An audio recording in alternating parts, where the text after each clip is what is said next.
C'est presque perdu, la fille au père, livre 2, écrit par Blake Pierce, lu par Audrey. Chapitre 1. Cassandra Vail se tenait dans la longue et lente file d'attente pour le London Eye. Au bout d'une demi-heure, elle était assez proche pour voir la roue géante se dresser au-dessus d'elle, son armature d'acier s'élançant vers le ciel couvert. La vue aérienne de Londres était une attraction majeure même en ce sombre jour de novembre. Elle était seule, même s'il semblait que tout le monde était ici avec des amis ou de la famille. Devant elle se trouvait une femme blonde, nerveuse, qui semblait avoir environ 25 ans, à peu près l'âge de Cassie. Elle s'occupait de 3 garçons indisciplinés aux cheveux noirs. Lassés de l'attente, ils avaient recommencé à crier et à se chamailler, à se bousculer et à sortir de la file d'attente. Ils provoquaient tant de gêne que les gens commençaient à se plaindre.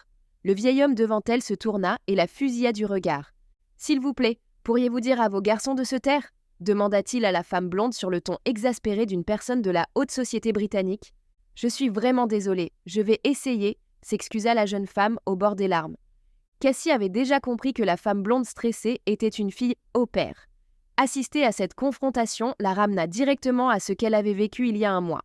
Elle savait exactement à quel point la femme se sentait impuissante, coincée entre des enfants ingérables qui avaient commencé à se disputer et des spectateurs mécontents qui avaient commencé à lui faire des reproches.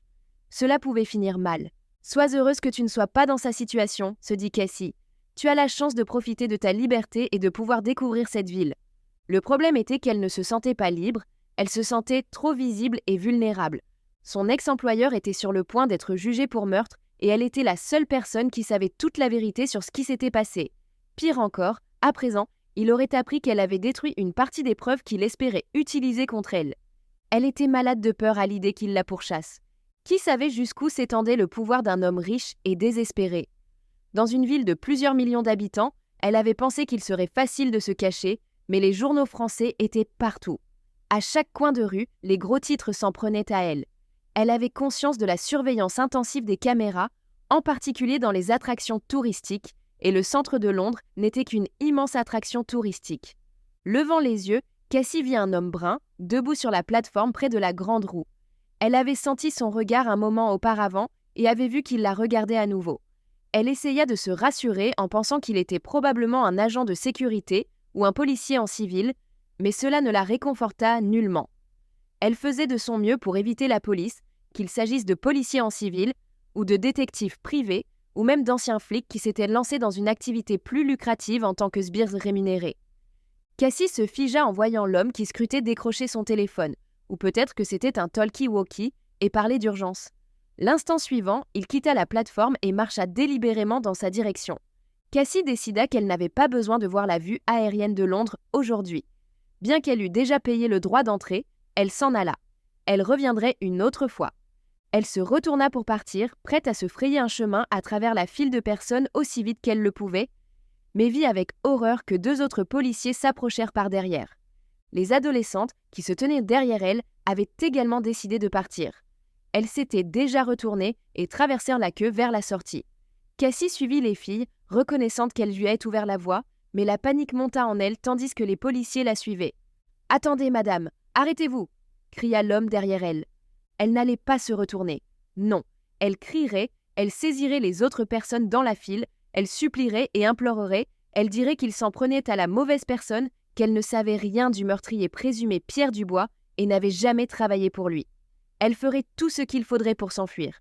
Mais alors qu'elle se préparait à se défendre, l'homme la dépassa et attrapa les 2 adolescentes devant elle. Celles-ci commencèrent à crier et à se débattre comme elle avait prévu de le faire. 2 autres policiers en civil convergèrent, poussant les passants de côté, saisissant les bras des filles, pendant que l'un des policiers en uniforme ouvrait leur sac. À l'étonnement de Cassie, elle vit le flic prendre 3 téléphones portables et 2 portefeuilles dans le sac à dos, rose fluo de la plus grande des filles. « Ce sont des pickpockets. Vérifiez vos sacs à main, mesdames et messieurs. Veuillez nous informer s'il vous manque quelque chose », déclara l'officier. Cassie saisit sa veste, soulagée de sentir son téléphone bien planqué dans la poche intérieure. Puis elle baissa les yeux vers son sac à main et elle eut un haut-le-cœur en voyant que la fermeture éclair était ouverte. « Mon portefeuille a disparu », déclara-t-elle. « Quelqu'un l'a volé. » Le souffle court et anxieuse, elle suivit la police hors de la queue jusqu'au petit bureau de sécurité situé à proximité. Les deux pickpockets attendaient déjà là-bas, les deux en larmes, alors que la police déballait leurs sacs. « Est-ce qu'il y a quelque chose à vous, madame ?» demanda l'officier en civil, indiquant les téléphones et les portefeuilles placés sur le comptoir. « Non, il n'y a rien à moi. » Cassie avait envie de fondre en larmes. Elle regarda l'un des policiers renverser le sac à dos, espérant qu'elle verrait tomber son portefeuille en cuir usé, mais le sac était vide. Le policier secoua la tête, agacé. « Ils les font passer vers l'extrémité de la file et les mettent hors de vue très rapidement. Vous étiez devant les voleuses, donc le vôtre a probablement été volé il y a un moment. » Cassie se tourna et fixa les filles.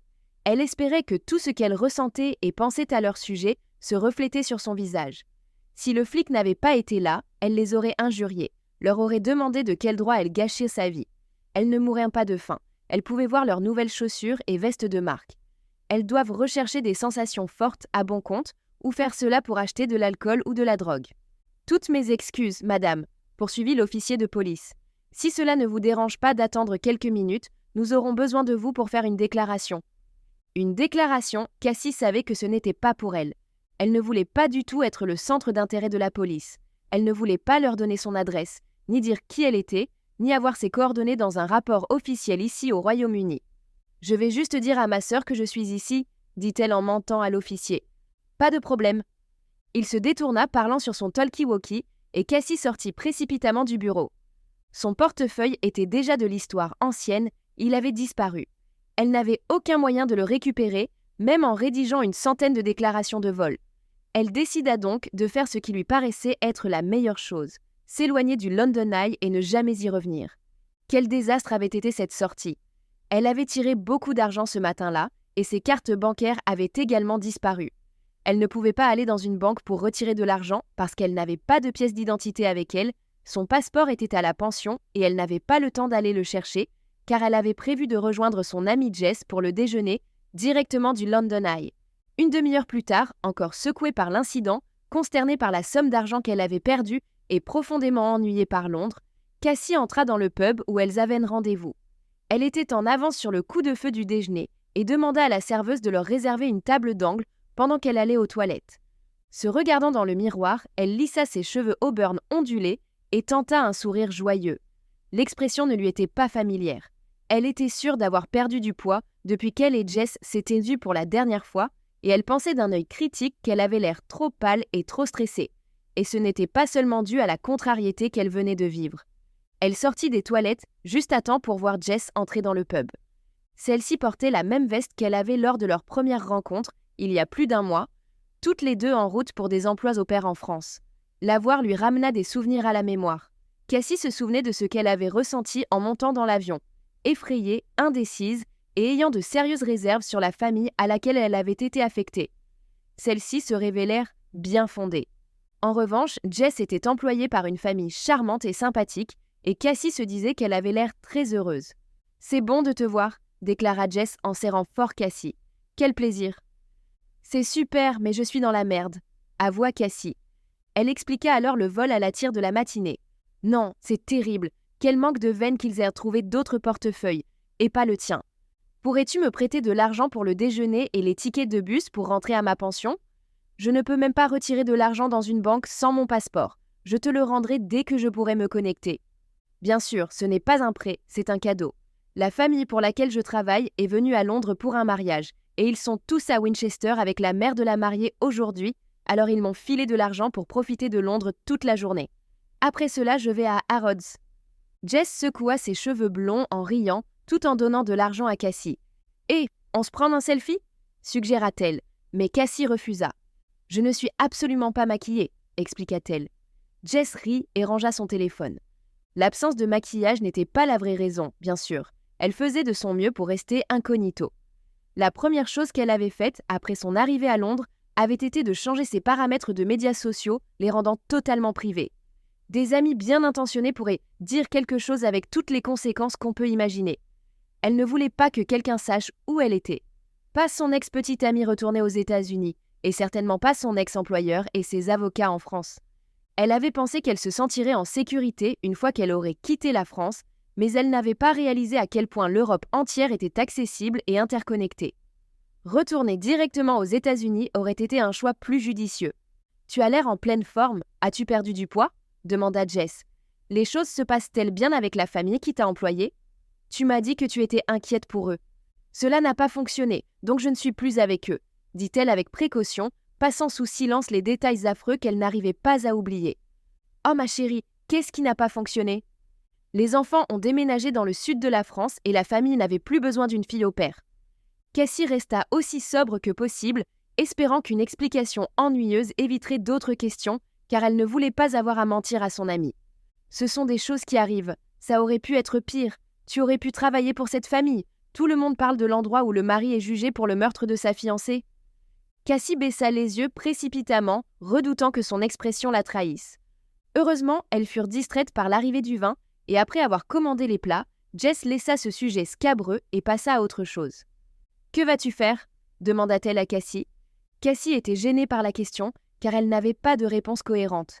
Elle souhaitait pouvoir dire à Jess qu'elle avait un plan et qu'elle ne vivait pas seulement au jour le jour, sachant qu'elle devait profiter au maximum de son temps en Europe, mais qu'elle se sentait de plus en plus indécise quant à sa situation ici. « Je suis partagée. Je pensais retourner aux États-Unis et trouver du travail dans un endroit plus chaud. La Floride peut-être. La vie est chère ici. » Jess acquiesça. « J'ai acheté une voiture à mon arrivée. Quelqu'un de la pension la vendait. Cela m'a coûté beaucoup d'argent. »« Alors tu as une voiture ?» demanda Jess. « Mais c'est génial. Ça a été super. J'ai fait de magnifiques balades dans les environs, mais utiliser la voiture avec l'essence et tout, et même la vie de tous les jours, coûte plus cher que prévu. Laisser filer l'argent sans aucune perspective de gagner un revenu la stressait, et cela lui rappelait ce qu'elle avait enduré lorsqu'elle était plus jeune.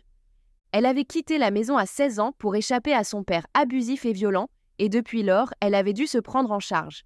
Elle n'avait aucune sécurité, ni épargne, ni famille sur lesquelles se reposer, car sa mère était morte et sa sœur aînée, Jackie, s'était enfuie quelques années plus tôt et n'avait plus jamais été en contact avec elle.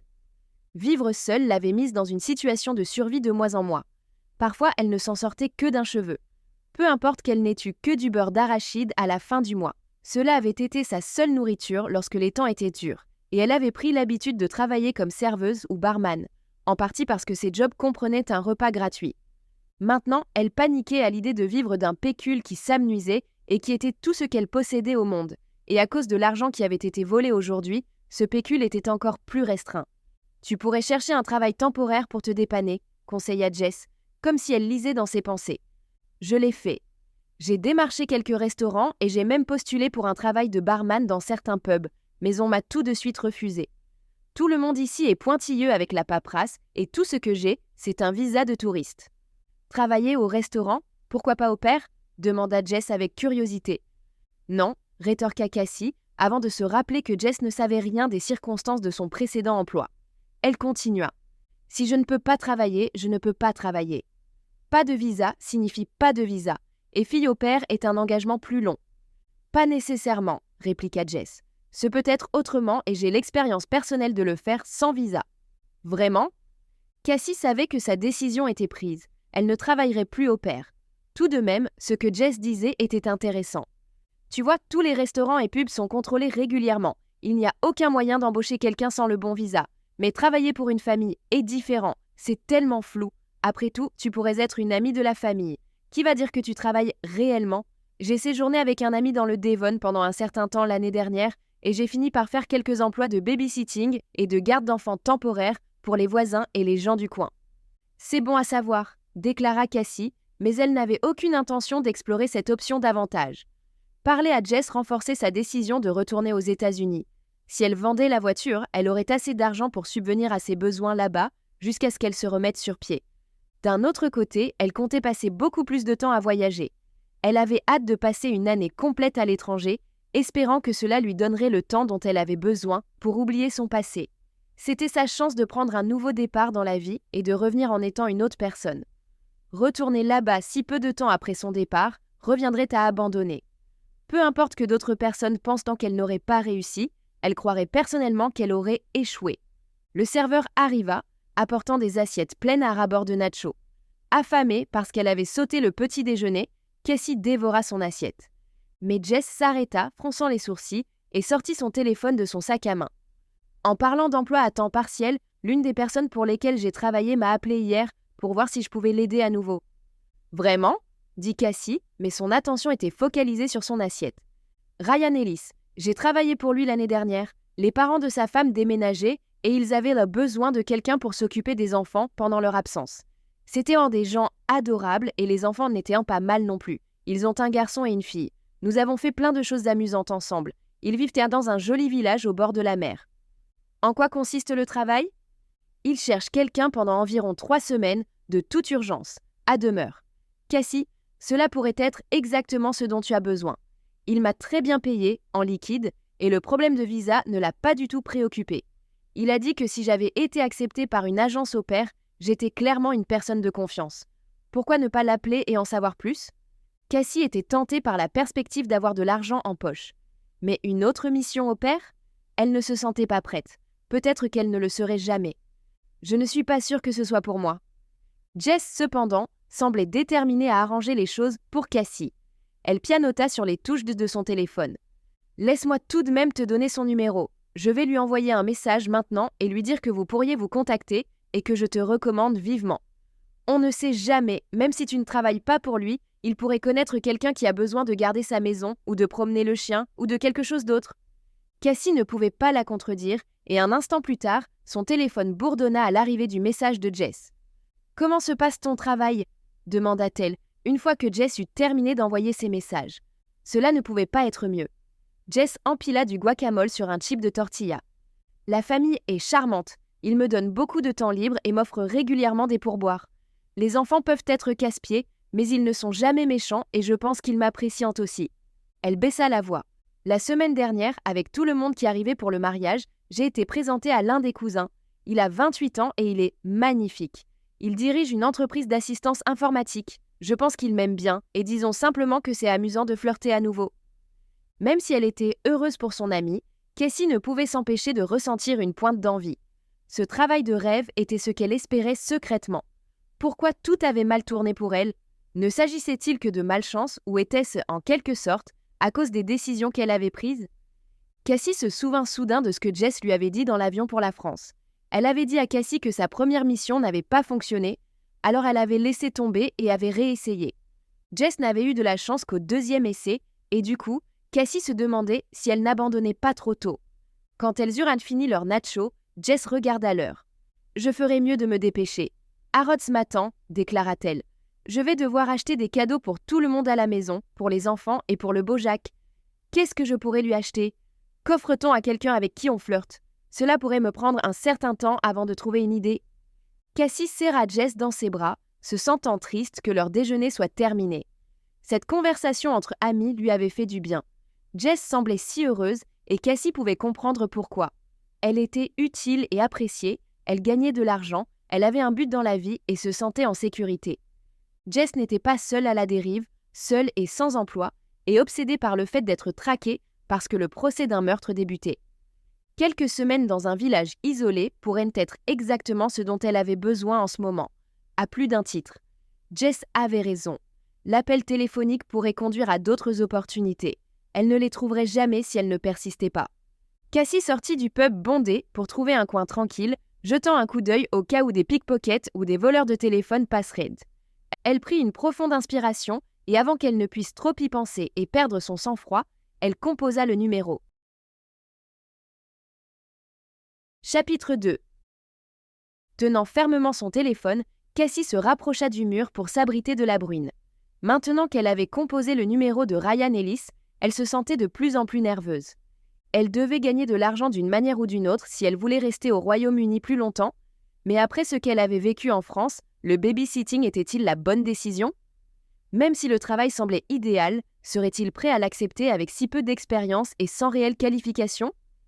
Cassie s'imagina qu'elle rassemblait son courage pour lui demander si elle pouvait occuper le poste et qu'elle recevait un non catégorique en réponse. L'appel sonna si longtemps qu'elle craignit d'être dirigée vers la messagerie. Au tout dernier moment, un homme décrocha et répondit « Ryan à l'appareil ». Il avait l'air essoufflé comme s'il avait dû courir pour décrocher le téléphone. « Bonjour, vous êtes Ryan Ellis ?» demanda Cassie. Elle serra les dents à l'évidence de sa question, mais elle ne le connaissait pas du tout et elle ne se voyait pas lui dire « Salut Ryan ». « Oui, c'est bien moi. Qui appelle s'il vous plaît ?» Il ne semblait pas irrité, mais plutôt curieux. Je m'appelle Cassie Vale et j'ai obtenu votre numéro par mon amie Jess, qui a travaillé pour vous l'année dernière. Elle m'a dit que vous cherchiez quelqu'un pour s'occuper de vos enfants pendant un certain temps. Jess, Jess, Jess, répéta Ryan, comme s'il essayait de resituer le nom, puis « Oh oui, Jess d'Amérique, je vois qu'elle vient de m'envoyer un message. Quelle fille charmante. Vous a-t-elle recommandé? C'est pour ça que vous appelez? Je n'ai pas encore lu le message. » Cassie hésita. Allait-elle dire oui?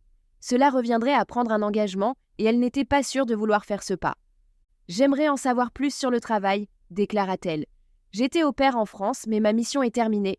J'ai pensé faire quelque chose à court terme, mais je n'en suis pas encore sûre. » Il y eut un bref silence. « Laissez-moi vous expliquer. Je suis désespérée en ce moment. Je viens de vivre un divorce, ce qui m'a laissée assez traumatisée. Les enfants ne voudront même pas parler de ce qui s'est passé et auront besoin de quelqu'un pour leur remonter le moral et s'amuser avec eux. En plus de tout cela, j'ai un projet de travail énorme avec un délai qui ne me laisse pas de temps. » Cassie fut secouée par les paroles de Ryan. Elle ne s'attendait pas à ce qu'il soit dans une situation aussi grave. Pas étonnant qu'il ait désespérément besoin que quelqu'un l'aide. Le divorce avait dû être traumatisant s'il avait si durement touché les enfants. Elle devina que si Ryan s'occupait d'eux, sa femme devait l'avoir quitté, probablement pour quelqu'un d'autre. Elle n'avait aucune idée de quelle était la bonne réponse. « Cela semble très stressant, » dit-elle finalement, pour combler le court silence. « J'ai téléphoné partout, parce que je n'ai pas eu la possibilité de mettre une annonce pour le poste, et je me sens si confus que je ne pense pas que je serais particulièrement douée pour trouver quelqu'un d'autre. Toutes les personnes qui ont travaillé pour moi auparavant n'étaient pas disponibles. Cela ne me dérange pas de vous dire que je ne sais plus quoi faire. Je suis prêt à payer le triple du tarif habituel et le travail durera au maximum 3 semaines. » Eh bien, commença Cassie. Elle ne pouvait pas se résoudre à dire non. Ce serait inhumain alors que cet homme se trouvait dans des circonstances aussi dramatiques. Elle était désolée pour lui et pensait qu'il serait égoïste de refuser le travail purement et simplement. Ils avaient manifestement besoin d'aide, et tout cet argent en si peu de temps était tentant. « Pourquoi ne pas nous rencontrer ?» suggéra Ryan. « Avez-vous une voiture? Sinon je peux aller vous chercher à la gare. Je paierai votre billet, bien sûr. »« J'ai une voiture, » déclara Cassie. « Cela facilite grandement les choses. Il vous faudra environ 5 heures si la circulation n'est pas trop mauvaise. Je vous enverrai l'adresse maintenant et vous rembourserez le voyage si nous ne sommes pas à votre goût. »« Très bien, je pars demain matin. Je devrais être chez vous à l'heure du déjeuner, » répondit Cassie. Elle raccrocha, soulagée d'avoir la possibilité de passer du temps avec la famille avant de se décider. S'il lui plaisait, ce serait l'occasion pour elle d'améliorer vraiment leur vie en leur offrant de l'aide et un soutien durant une période difficile. Quand Ryan lui avait dit qu'il était récemment divorcé, elle ne s'était pas attendue à ressentir autant de sympathie pour lui. En grandissant dans une famille pleine de conflits et en perdant sa mère à un jeune âge, elle comprit ce que cela signifiait. C'était une situation où elle savait qu'elle pouvait être précieuse pour la famille. En quittant la maison, alors adolescente de 16 ans effrayée et désespérée, elle était déterminée à suivre les traces de sa sœur et à se soustraire au mauvais traitement de son père pour toujours. Mais après avoir échappé à son emprise colérique, elle s'était retrouvée dans une relation nuisible avec son petit ami toxique, Zane. Puis en partant en France pour s'éloigner de Zane, elle avait alors vécu le plus grand cauchemar de toute sa vie. Nous espérons que vous avez apprécié cet aperçu. Pour continuer à écouter ce livre audio sur Google Play Livres, utilisez le lien dans la description de la vidéo.